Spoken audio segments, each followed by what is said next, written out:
Subscribe करते वक्त bell icon को जरूर प्रेस करें जिससे लेटेस्ट एजुकेशनल वीडियोस का नोटिफिकेशन आपको मिलता रहे। Structured and unstructured data.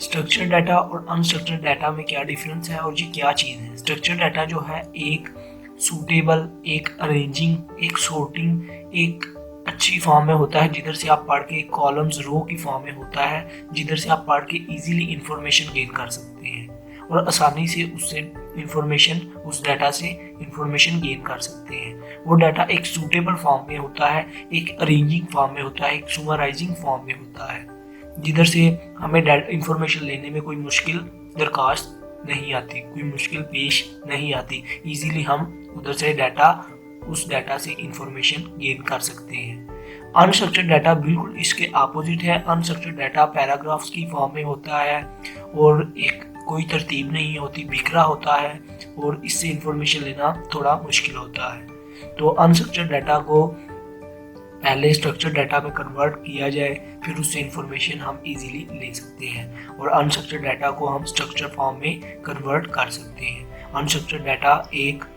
Suitable form में नहीं होता, पैराग्राफ की फॉर्म में होता है और इससे इंफॉर्मेशन गेन करना मुश्किल होता है। और स्ट्रक्चर्ड डाटा जो है वो एक सूटेबल अरेंजिंग, एक टेबल्स, रो, कॉलम्स की फॉर्म में होता है जिसे हम इंफॉर्मेशन इजीली गेन कर सकते हैं। आई होप दोस्तों आपको स्ट्रक्चर और अनस्ट्रक्चर्ड डाटा का बेसिक कॉन्सेप्ट पता चल गया होगा। अगर वीडियो अच्छी लगी हो सब्सक्राइब और लाइक करना मत भूलिएगा। खुदा हाफिज।